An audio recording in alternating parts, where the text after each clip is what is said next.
지난주에 갑자기 제가 우리 이 목사님에게 설교를 부탁드렸는데 이 목사님께서 매우 중요한 주제에 대해서 말씀을 해주셨습니다. 여러분 기억하시죠? 무슨 설교하셨죠?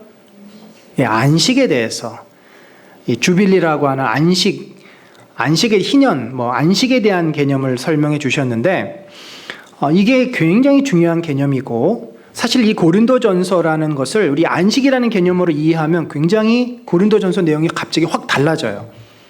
여러분 고린도전서 그러면 신약 성경 중에서 골치 아픈 책입니다. 머리를 밀고 머리에 두건을 쓰고 별 좀 굉장히 그 구체적이고 지엽적인 문제들이 굉장히 많이 나오고, 또 이게 너희가 지혜 있다 그러고 너희가 부요하다 그러고 도대체 무슨 말인가 이해하기도 좀 까다롭고, 그런데 우리가 이 안식이라는 관점, 그 관점에서 고린도전서를 이렇게 보면 고린도전서가 이래서 바울이 이렇게 이야기를 했고 이게 그래서 우리에게 이렇게 중요하구나 라는 것을 알 수 있고요. 오늘 여러분과 함께 나누려고 하는 이 주제가 고린도전서에서 제일 바울이 고민하고 씨름하고 해결하기 위해서 지금 붙잡고 있는 주제입니다. 그 말은 결국 우리들 안에도 가장 큰 덩어리로 남아있는 핵심 이슈라는 거죠. 고린도 교회 사람들이나 우리나 다를 게 하나도 없습니다. 자, 그런 의미에서 굉장히 중요한 이 도표고 설명인데 간단하지만 이 속에 성경이 다 들어가 있습니다. 이걸 제가 잠깐 여러분에게 설명드리면, 아브라함에게 하나님께서 약속을 주셨잖아요. 내가 너로 인해서 만민이 복을 얻게 할 것이다. 아브라함이라고 하는 한 사람을 택해서 이스라엘 민족이 나왔고, 그 이스라엘 민족 가운데 예수 그리스도가 오시고 예수 그리스도를 통해서 복음이 온 땅에 전해져서 우리까지 하나님의 자녀가 되었습니다. 그게 만 백성을 향한 하나님의 축복이고 아브라함을 통해서 주신 복이죠. 근데 아브라함에게 약속한 그 복의 구체적인 내용을 보면은 내 자손이 바다의 모래알 하늘의 별과 같을 것이고 이 온 땅을 너희 자손에게 줄 것이다. 실제적으로 이것이 다윗 임금 때 완성이 됩니다. 그런데 다윗 임금 지나고 나서 솔로몬 때부터 나라가 나뉘어지고 땅이 점점 줄어들고 나중에 이스라엘이 무너지죠. 그러니까 이 약속은 역사적으로 성취되었지만 역사적으로 오랫동안 지속되는 약속이라고 볼 수 없고, 이것이 갖고 있는 영적인 상징성을 우리가 생각해 봐야 됩니다. 땅과 자손, 땅은 뭘 말합니까? 하나님께서 다스리는 땅이죠. 예루살렘에 하나님이 계십니다. 예루살렘을 중심으로 하나님이 그 땅을 통치하시는데, 바로 하나님이 하나님의 백성을 통치하는 곳, 그것이 어디냐면 하나님 나라입니다. 그러니까 그 당시에는 이스라엘에 그것이 이루어졌죠.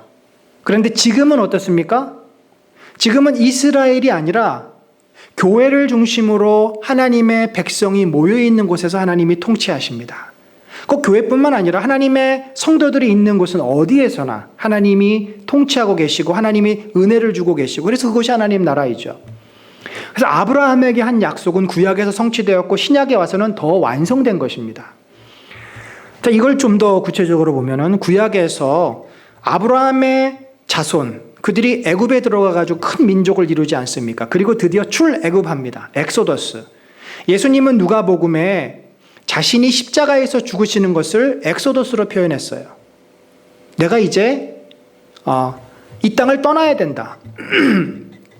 그래서 예수님의 십자가를 제2의 애굽, 탈출, 곧 구원이라고 말을 하고요. 바울도 고린도전서 10장에 여러분이 잘 보시면은 우리 조상이 홍해를 건넌 것을 무엇으로 비유합니까? 세례받은 것으로 비유합니다. 세례받은 거.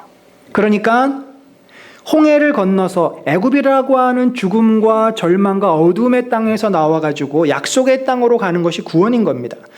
저들로 하여금 내 백성이 되게 하기 위해서 내가 저들을 출애굽시킨다. 구원이죠. 우리도 구원을 받습니다. 신약에서는 구원의 방법이 어떻게 됩니까? 예수 그리스도를 믿고 우리가 구원을 받습니다.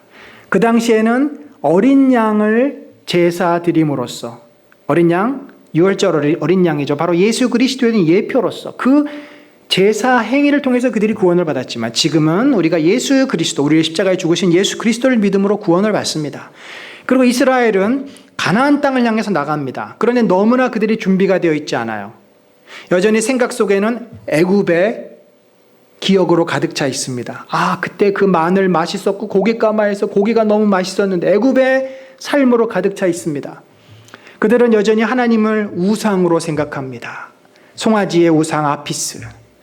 그래서 하나님께서는 애굽의 모든 가치관과 모든 것을 내려놓을 수 있는 광야의 삶을 허락하십니다. 무려 40년 동안 광야의 훈련 기간 동안 그들은 하나님께서 낮추시는 거죠. 낮추고 또 낮추고 또 낮추고 아무것도 가진 것도 없고 오로지 여호와 하나님만, 사람으로 하여금 하나님의 말씀과 떡으로만 살 수 있도록 그들을 훈련시킵니다. 그래서 준비가 되어진 다음에 드디어 풍요의 땅, 행복의 땅 가나안으로 그들을 인도하는데, 가나안에 들어가니까 모든 것이 세팅이 되고 모든 것이 준비되어서 이제 즐기기만 하면 되었나요? 아니죠.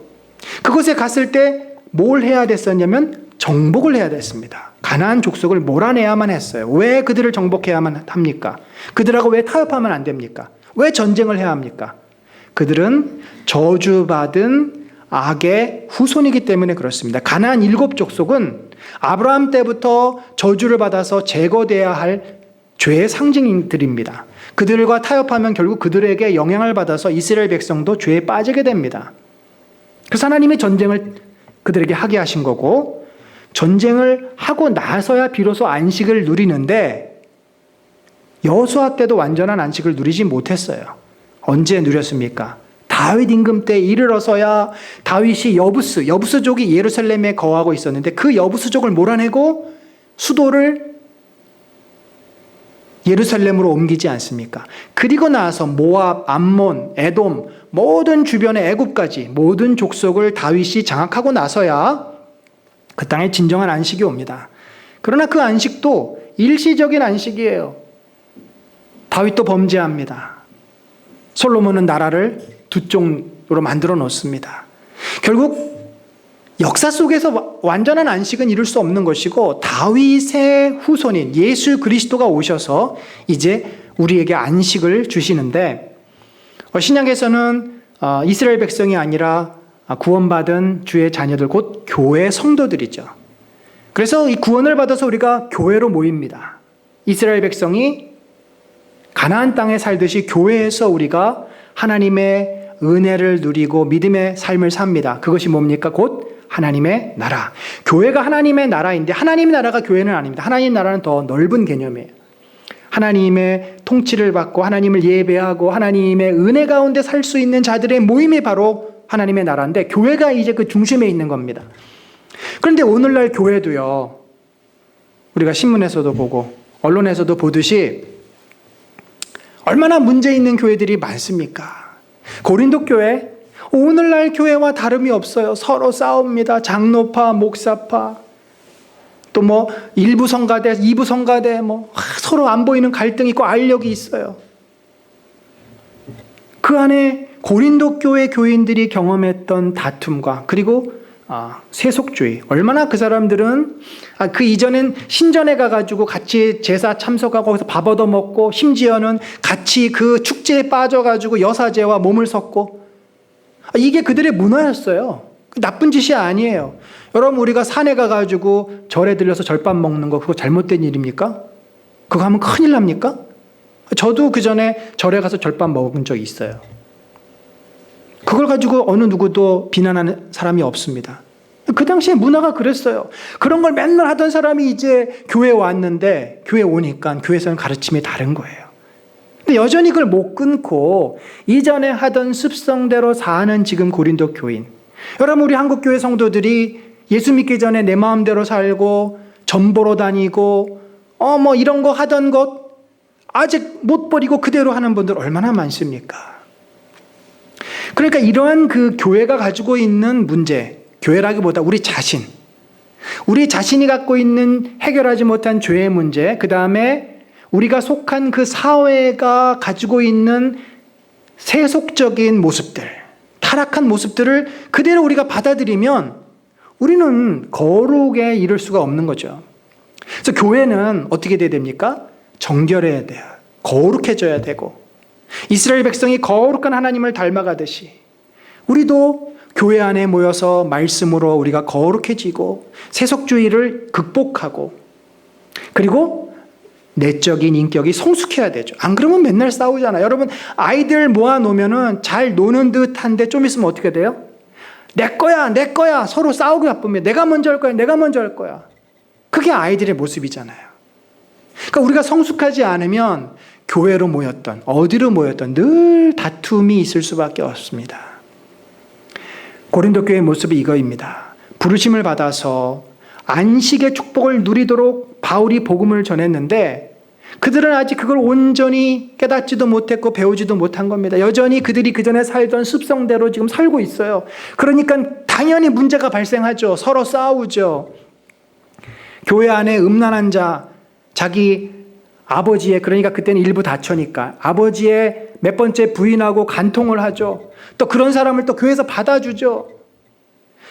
예배 드린다고 성만찬 한다고 싸웠는데 저기서 시작도 안 했는데 먼저 배고프다고 먹고 있죠. 뭐 다양한 문제들이 일어나고 있는 거죠. 여러분 오늘날 우리가 이 교회가 정결해지고 우리 자신이 성숙해지고 그렇게 되었을 때 진정한 안식, 마치 이스라엘 백성이 그 땅에 들어가서 가나안 족속을 몰아내고 여호와 중심의 신앙을 회복했을 때처럼 우리도 하나님을 향한 진실한 믿음을 회복하고 우리가 서로 배려할 수 있고 사랑할 수 있는 훈련을 받으면 그때 진정한 안식이 찾아오는 것을 경험합니다. 어느 집안이만 그렇겠지만 저희 집도 점점 시끄러워졌던 그 소리가 점점 작아져서 요즘은 거의 큰 소리가 안 나요. 뭐 큰 소리를 낼 일도 없고. 근데 그 전에 결혼할 초기에도 큰 소리 많이 났죠. 뭐 부부싸움 하잖아요. 아이들 어렸을 때 얼마나 큰 소리 냅니까? 그런데 시간이 지나고 저희 두 사람도 변하고 우리 아이들도 변하고 그러면서 집안이 어떻게 돼요? 가장 이 세상에서 있고 싶은 곳, 가장 이 세상에서 만나고 싶은 사람, 가장 편안한 곳, 가장 사랑하는 그 장소가 되어가는 거죠. 여러분 저는 철저하게 믿는 것이 있는데 교회는 가정이라고 저는 믿습니다. 하나님께서 똑같은 동일한 원리를 주셨어요. 교회가 그런 교회로 건강한 교회로 자라가는 것, 곧 다른 말로 하면 우리 가정이 이 안식의 기쁨을 누릴 수 있는 것, 그게 또 천국이죠. 물론 인생이 불완전해서 히브리서 기자는 너희가 안식에 이르기를 힘쓸지니라 라고 권면을 합니다. 우리가 불완전해요. 그래서 이 땅에서 100% 안식을 누리기는 어려울 것이라고 봅니다. 그럼에도 우리가 주의 은혜로 들어가기 위해서 이렇게 신앙생활하고 훈련하고 애쓰는 거 아니겠습니까? 그런 은혜가 저 여러분에게 있기를 바라고, 우리가 이 고린도 전서를 이제 몇 주 동안 묵상하면서 이 고린도 교회만의 문제가 아니에요. 저와 여러분의 문제예요. 우리의 문제예요. 이 문제를 우리가 극복해 나갈 때 우리 안에 하나님께서 약속하신 그 안식의 축복이 넘쳐날 줄로 믿습니다. 그런 은혜가 있기를 간절히 바랍니다. 우리가 이 고린도라고 하는 도시를 좀 알 필요가 있는데요. 여기 지도에 보면은 지금 현재 그리스 이제 아가야 지방 아래쪽에 고린도가 이렇게 빨간 표시로 되어 있는데, 이 고린도라고 하는 건 지도를 봐도 그렇잖아요. 이탈리아와 아시아, 유럽과 아시아의 딱 중간 지점입니다. 그러니까 교역을 하는 데 있어서 여기가 꼭 교량 역할을 하는 곳이에요. 이탈리아에서 떠난 배가 반드시 고린도 저 샤론만으로 들어와서 고린도 쪽에 정박하고 다시 아시아 쪽이나 아프리카 쪽으로 넘어갑니다. 그러니까 중간 지점이니까 반드시 배가 중간에 한번 들려서 뭐 보급품도 받고 사람도 좀 쉬고 가고 그런 곳이에요. 근데 여기가 독특한데 이 아가야라고 하는 그 반도, 페닌슐라라고 이 반도는 굉장히 이 암초가 많고 위험한 그 해안가라고 합니다. 아름답고 멋있는 것에 비해서 배가 해안을 따라 운행하기에는 굉장히 위험한 곳이에요. 그리고 겨울에는 특별히 봄부터 가을까지는 이 운항할 수가 있는데 역풍이 불기 때문에 저쪽으로 가면 나갈 수가 없어요. 그래서 당시에 사람들이 생각해낸 것이 뭐냐면 저 샤론만이라는 거 하는 것으로 배가 들어와서 일단 짐을 내려요. 그리고는 반대편 고린도만으로 그 짐을 보냅니다. 수레에 짐을 실어가지고 보내요. 그럼 그 배는 어떡하냐? 다른 배를 타는 거죠. 배를 갈아타는 겁니다. 그래서 이 고린도만 겐그레아라고 하는 큰 그 항구 도시에서 기다리고 있는 다른 배가 그 짐을 싣고 이제 저 아프리카나 혹은 아시아로 가는 겁니다. 그만큼 이 중요한 어떤 길목이었어요. 왜냐하면 저쪽에는 바람도 안 불고 해안선도 좋기 때문에 훨씬 안전하고 비용도 적게 듭니다. 심지어 작은 배는요, 요즘은 기술이 좋아서 그렇지만 저 때는 마차 어떻게 끌어내지 모르지만 육지로 배를 끌어올려가지고 견인을 합니다. 마차와 여러 사람에게. 왜냐하면 저 길이가 6km밖에 안 돼요. 6km면은 잠실역에서 시작해서 뭐 역삼역까지 정도인가요? 하여튼 그렇게 강남역까지 하여튼 그 6km이기 때문에 그 사람의 힘으로 또는 말의 힘으로 배를 끌어다가 고린도만으로 옮겨 놓는 게 이 위험한 해안선을 따라가는 것보다 훨씬 안전했습니다. 자, 그러다 보니까 그 중간에 있는 고린도라고 하는 도시가 어떤 도시가 됐습니까? 사람들이 많이 모이고 돈이 많이 모이고 무역이 성행한 곳이 됐어요. 거기서 사람들이 와서 쉬어가야 합니다. 거기서 사람들이 필요한 것들을 보급받아야만 합니다. 그런데 또 놀라운 것은 사람이 많이 모이다 보니까 거기에 신전이 많이 생겼어요. 에베소가 아시아에서 가장 큰 아프로디테 신전이 있지 않습니까? 아데미 여신 모시는 신전. 그런데 고린도는요, 가장 많은 신전이 있습니다. 10개가 넘는 신전이 있어요. 그만큼 고린도 사람들에게 제사를 드리고 또 그 2년마다 열리는 올림픽 경기가 있었습니다. 그 운동하고 즐기고 이게 이 사람들의 문화예요. 돈이 많으니까 사람들이 몰리니까 모여서 즐기고 파티하고 술 먹고 제사 드리고 그런 도시가, 그래서 고린도라고 하는 것은 굉장히 타락한 도시다. 그 당시의 문화 중에서는 아테네는 상당히 철학의 도시라고 한다면 고린도는 상업의 도시, 무역의 도시, 또 사람들이 즐기는 도시라고 생각하시면 됩니다. 자, 그런 그 도시에서 어떤 문제가 있어요? 사람들이 자기가 최고라고 하는 자기 다른 말로 하면 교만이죠. 자기 과시와 자기 자랑에 대한 욕구들이 굉장히 많았습니다. 왜냐하면 그들 가운데는 바울이 말하자 너희가 문벌 좋은 사람도 없다. 어떻게 보면 신흥 부자들이 많았어요. 장사해서 갑자기 돈 번 사람들. 그러니까 이 사람들이 우리말로 하면 가방끈이 짧으니까 나 누구한테 배웠어, 나 요번에 어디 가서 자격증 얻었어, 막 그거 가지고 자꾸 사람들이 얘기하고.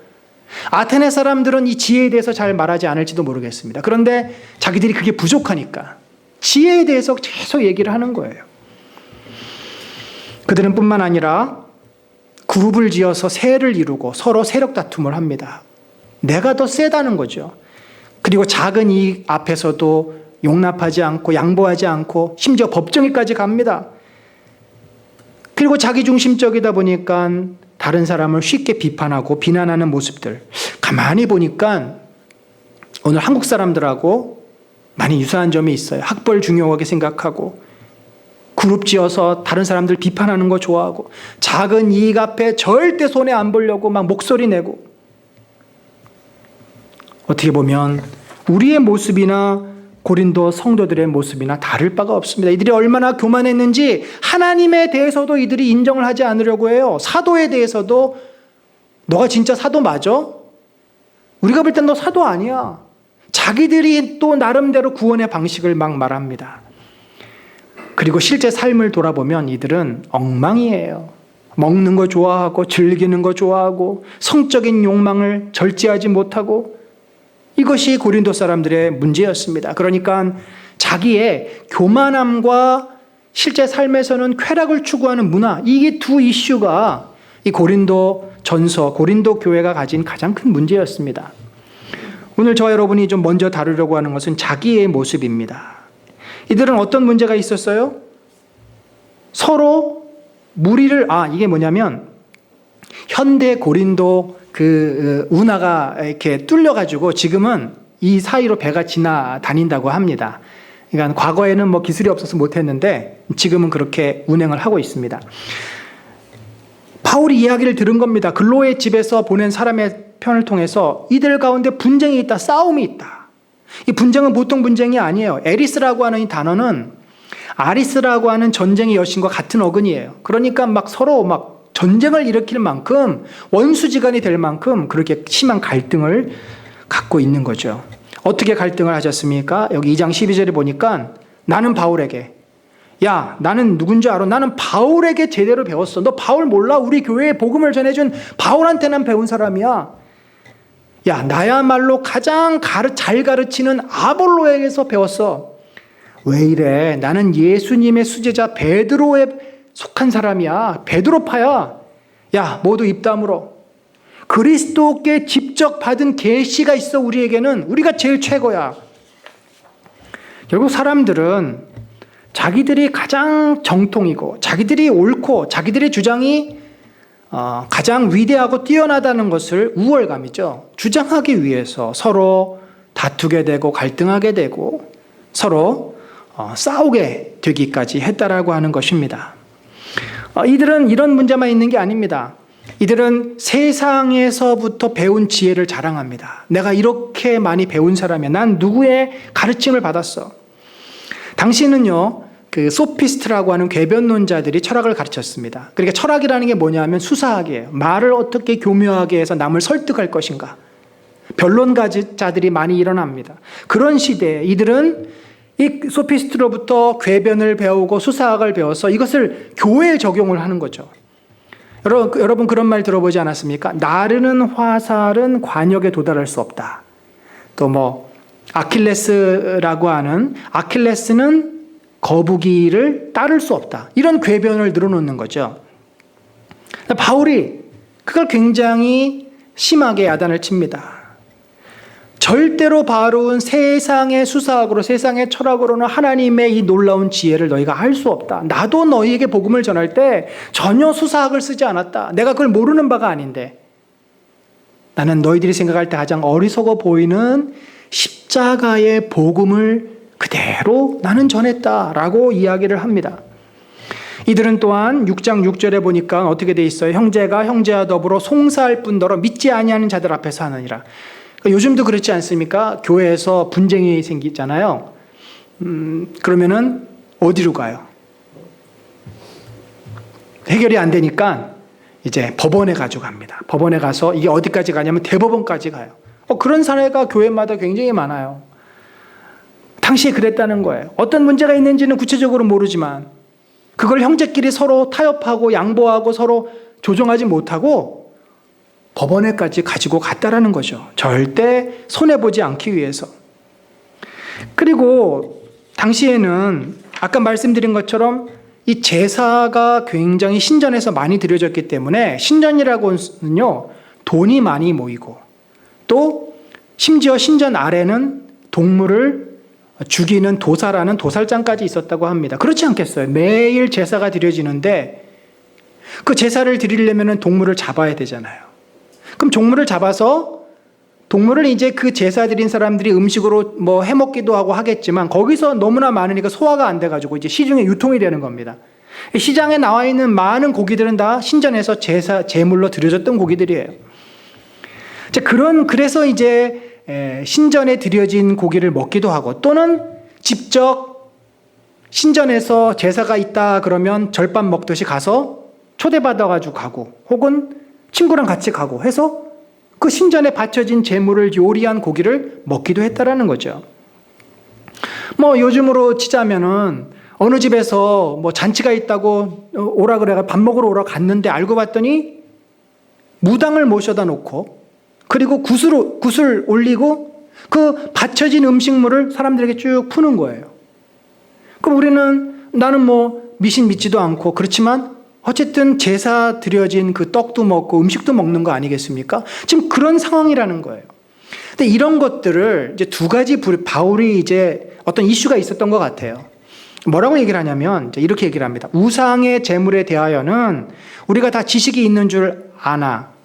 지식이 뭐예요? 이거는 아무것도 아니다. 그냥 우상에게 바쳐진 건데 이게 무슨 이걸 먹는다고 우리가 죄를 짓는 것도 아니고 이거는 아무것도 아니다. 하나님께서는 다 허락해 주신 먹을 수 있는 것이라는 그 지식이 있다라는 거죠. 그런데 그 지식이 너희를 어떻게 만들어요? 교만하게 한다. 교만하게 한다는 말은 너희를 이기적으로 만들었다. 너희밖에 모르는 인생이 되게 했다. 그런 표현입니다. 사랑은 배려잖아요. 우리가 배려하면 남에게 좋은 것을 줄 수 있는데 너희가 그거 아는 그 지식으로 너희 마음대로 살아서 결국 형제를 상처받게 했다는 거. 어떤 일이 있었냐? 지식 있는 내가 우상의 집에 앉아 먹는 것을 누구든지 보면 그랬어요. 우상의 집이 어디죠? 바로 신전입니다. 신전. 신전에서 앉아가지고 제사 드리고 나서 거기서 난 음식을 먹고 있는 거예요. 지금 모 교회 집사가 먹고 있는 거죠. 근데 이 사람은 아무렇지 않아요. 나는 그냥 여기서 밥 먹고 초대받아서 밥 먹고 가는 거야. 누구든지 보면 그 믿음이 약한 자들의 양심이 담력을 얻어 우상의 제물을 먹게 되지 않겠냐. 이제 갓 교회 나와서 이제 더 이상 신전에 가면 안 돼. 우상 숭배하면 안 돼. 우상에 바쳐진 거 먹으면 안 돼. 라고 가르침을 받았는데 그 초신자가 와서 그 모습을 보고 아니네. 우리 교회 저 김집사도 저기 가서 먹는데 나도 먹어도 되네. 하면서 그 양심이 어떻게 돼요? 양식이 담력을 얻어 이제는 자유로워져서 자기도 막 들락달락 하다가 죄를 짓게 되고 그 믿음이 떨어지고 그래서 그 형제를 어떻게 해요? 약한 자가 멸망받게까지 한다. 굉장히 무서운 범죄라는 거죠. 너는 아무렇지 않게 너는 자유했다고 마음대로 했지만 너의 그 이기적인 행동, 배려하지 않고 생각하지 않는 그런 행동 때문에 형제가, 자매가 상처받고 마음이 하나님으로부터 떠날 수도 있다라고 이야기를 합니다. 결국 바울은 이 고린도 전서에서 고린도 교인이 갖고 있는 이기적인 모습, 자기밖에 모르는 그 삶의 모습을 지적을 하고 있어요. 너희들의 지금 현실이 이거다.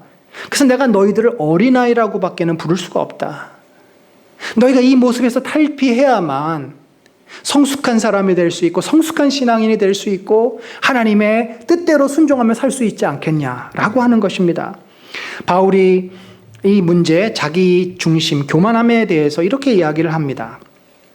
1절 25절에 보니까 하나님의 어리석음이 사람보다 지혜롭다. 하나님의 어리석음이 사람보다 지혜롭다. 너희는 너희가 지혜롭다고 생각하고 있고 지혜롭다고 주장하고 있는데 이 땅에 지혜로운 인간이 어딨냐? 참 지혜로운 존재는 하나님 한 분밖에 계시지 않는다. 왜 하나님이 지혜로운 줄 아느냐? 바울이 논증해요. 뭐로 논증하냐면 십자가로 논증을 합니다. 저도 거기에 너무나 공감이 됩니다. 정말 불가능할 것 같은 너희를 구원했다는 이 사실이 지혜 아니냐? 생각해 보세요. 로마의 문화에 빠져, 그 타락한 문화에 빠져 우상을 숭배하고 인간의 어떤 본능대로 사는 그 로마 제국 아래 사는 그 사람들을 구원해낸 이 놀라운 이 사건이 하나님의 지혜가 아니겠냐는 거죠. 그러면서 이 너희들을 구원할 때 하나님께서 십자가라고 하는 이 독특한 도구를 쓰셨다는 겁니다. 자, 이 십자가가 뭐예요? 우리는 십자가에 못 박힌 그리스도를 전한다. 너희에게는 어리석어 보이지만 이것을 통해서 하나님이 너희를 구원하셨는데 그게 하나님의 지혜라는 것입니다. 자, 유대인에게는 이 십자가가 뭐예요? 거리끼는 것이다. 신명기에 보면은 나무에 달린 자는 하나님께 저주를 받았다. 나무에 달린 자는 하나님의 저주를 받은 자인데 어떻게 저가 메시아가 돼서 우리를 구원할 수 있느냐? 그건 도무지 말이 안 된다. 받아들일 수 없다. 용납할 수 없다. 헬라인은 뭐라 그래요? 야, 저 십자가에서 죽는 거는 가장 극악한 죄인들만 죽는 거야. 그런데 인간 쓰레기, 가장 극악한 죄인인 예수가 우리를 어떻게 구원해? 말도 안 되는 말 하지 마. 여러분, 십자가는 저들에게는 그렇게 이해도 되지 않고 용납할 수 없는 것이었어요. 하나님께서는 그 십자가를 통해서 놀라운 일을 이루십니다. 십자가에 과연 그들이 본 그것만 있었습니까? 십자가에 달린 예수가 정말 극악한 죄인입니까? 하나님의 아들이셨어요. 하나님의 아들이 받지 않아도 될 그 형벌을 받는다는 것이 인간으로서는 이해할 수 없는 일이지만 그게 하나님의 놀라운 지혜예요. 그 지혜에는 사랑이 들어가 있습니다. 그 지혜에는 하나님의 희생이 들어가 있습니다. 그래서 예수 그리스도가 인간의 죄를 대신 지불할 수 있었던 거죠. 십자가에는 그것만 있었습니까? 거기에는 부활도 있었습니다. 죽음이 끝이 아니었습니다. 하나님의 권능으로 십자가의 죽음에서 부활하셔서 그 부활하신 주님이 구주가 되시고 구원하실 수 있었던 거죠. 만약에 바울이 그렇게 이야기를 하는 것 같습니다. 너희가 만약에 이 하나님의 지혜가 아니면 너희가 율법으로 구원을 받을 수 있었느냐?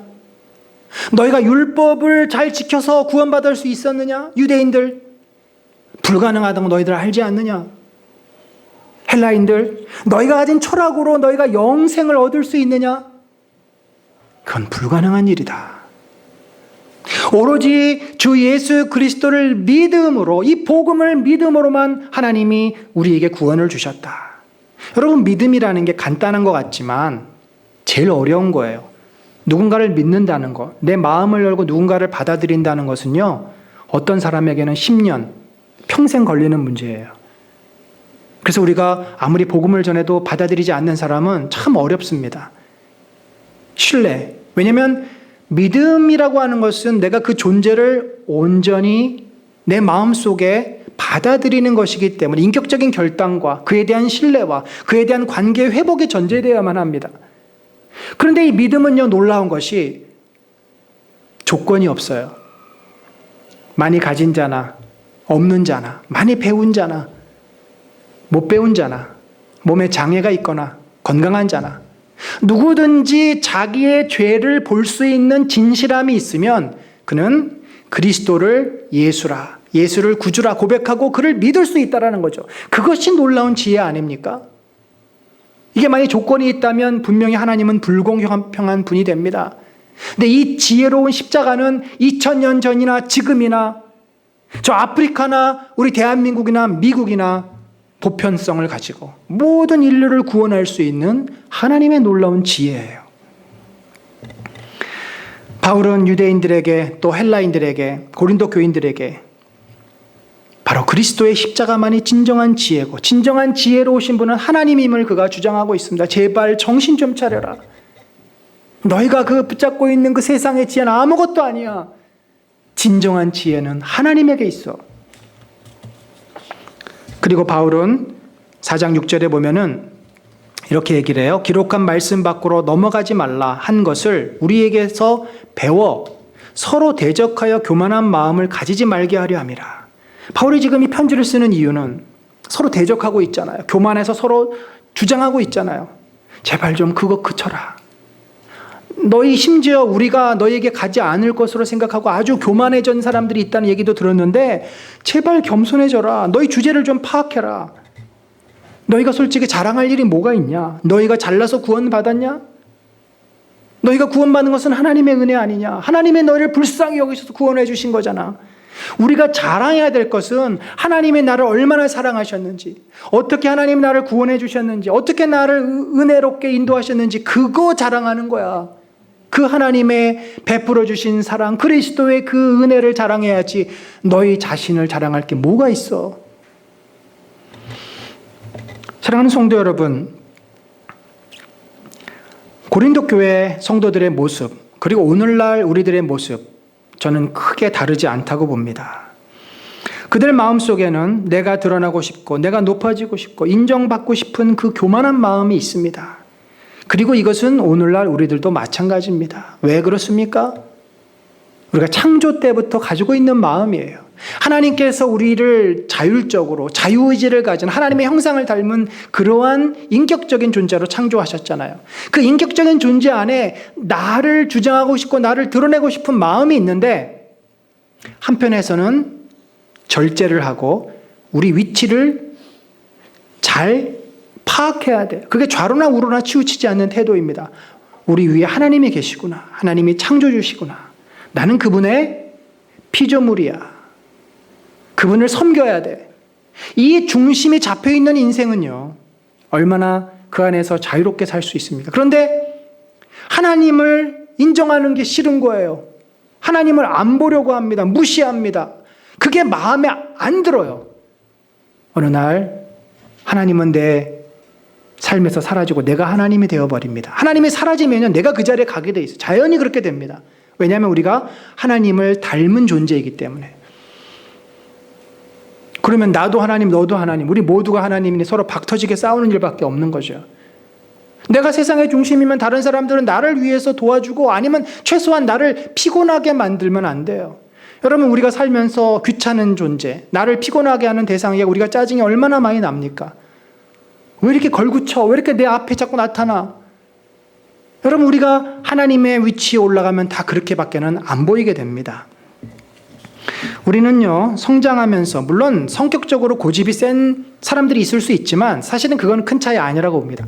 성장하면서, 환경적으로 우리는 강한 자아가 생길 수밖에 없어요. 강한 자아를 갖지 않으면 살아남지 못해서 그럴 수도 있어요. 때로는 과대 자아가 생깁니다. 너무나 많이 이쁨을 받고 너무나 지지를 받아서, 소위 우리가 공주병, 왕자병 이런 거죠. 늘 그래야만 돼요. 늘 내가 센터에 있어야만 돼요. 요즘 인싸라고 하는 말, 센터에 있고 중요한 인물이라는 그 의식이 늘 나한테 있는 거예요. 그래서 그렇지 못하면 견디지를 못하는, 사실 우리는 똑같지 않습니까? 하나님 앞에 우리가 갖는 동등한 위치는 죄인이에요. 은혜 받은 죄인이에요. 반대로 너무 지지를 받지 못하고 너무 사랑을 받지 못해도 열등 자아가 생깁니다. 그래서 늘 마음에 이런 원통함이 있어요. 야, 나도 너처럼 잘할 수 있어. 내가 환경이 안 되고 내가 가진 것이 없었고 우리 부모가 제대로 못 해줘서 그렇지. 나도 너만큼 잘났어. 그걸 자꾸 증명해 보이고 싶은 거예요. 내 인생을 통해 증명하기 어려움, 내 자식을 통해, 내 부인을 통해, 남편을 통해, 심지어 교회를 통해. 그러니까 사람들이 이름난 교회, 모이는 교회는 자꾸 더 모입니다. 여러분, 우리의 상황이 어떨까요? 만약에 내가 어느 무리에 소속이 되어서 다른 그룹과 갈등을 빚고 있다면 우리는 그 그룹을 내 등이 업고 내 세력을 키우고 있는 겁니다. 남들보다 뒤처지거나 새로운 지식이나 정보에 어둡다고 했을 때 굉장히 마음이 불안하다. 역시 우리는 늘 내 자신이 남이 나를 어떻게 볼 거에 대해서 생각하는 거죠. 사실 이 세 번째, 네 번째가 더 좀 심각한데, 만약에 내 마음에 들지 않는 것이 있을 때 우리가 쉽게 비난을 한다면, 쉽게 거기에 대해서 문제 제기를 한다면, 우리는 늘 주변에서 주옥과 같은 메시지, 우리 성남의 원사님이 잔소리를 그렇게 표현하시더라고요. 주옥과 같은 메시지를 늘 사람들에게 할 수밖에 없습니다. 가장 심각한 것은 남의 입장을 우리가 생각하고 배려하지 않으면 그냥 내 입장에서만 생각하는 거죠. 나도 모르게 남에게 피해를 줄 수 있어요. 늘 자신을 돌아보는 게, 저도 이 문제가 사실은 굉장히 심각했었습니다. 요즘 들어와서 좀 많이 저 자신을 돌아보고 이렇게 성찰을 하고 있지, 순간 생각하지 않으면 나도 모르게 남을 의식하지 못하는 행동을 할 수 있어요.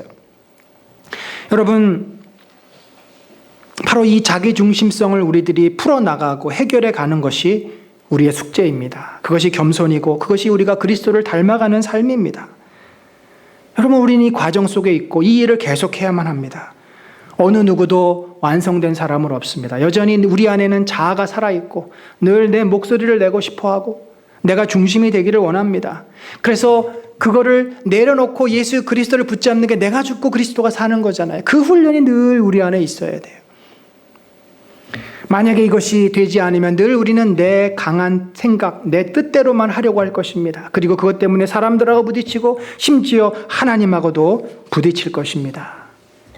여러분, 그러면 우리는요, 행복한 가정, 행복한 관계를 맺을 수 없습니다. 부부 사이에도, 부모 자녀 간에도, 특별히 교회 안에도 마찬가지죠. 우리가 말만 하는 거지 이런 함께 지어져가는 공동체, 함께 울고 함께 웃는, 이게 안 되는 거예요.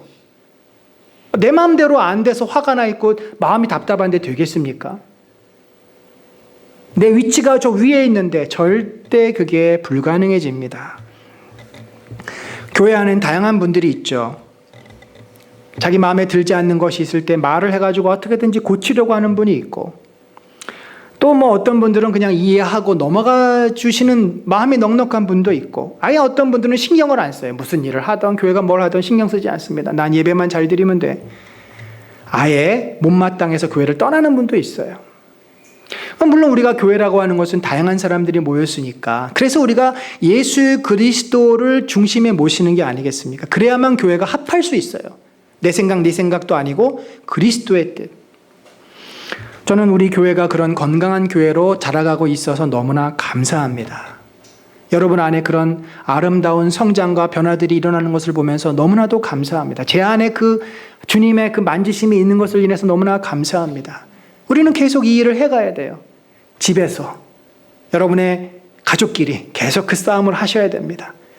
우리가 아직 부족하니까 또 목소리가 올라가겠죠. 그러나 또 내가 또 이랬구나. 또 다시 돌아보고 서로 또 연습하고 용납하고, 그래서 어느 순간 상대방을 다 받아줄 수 있고 이해할 수 있을 때 정말 안식의 관계, 평화의 관계가 우리 가정에서 또 교회 안에서 이루어질 줄로 믿습니다.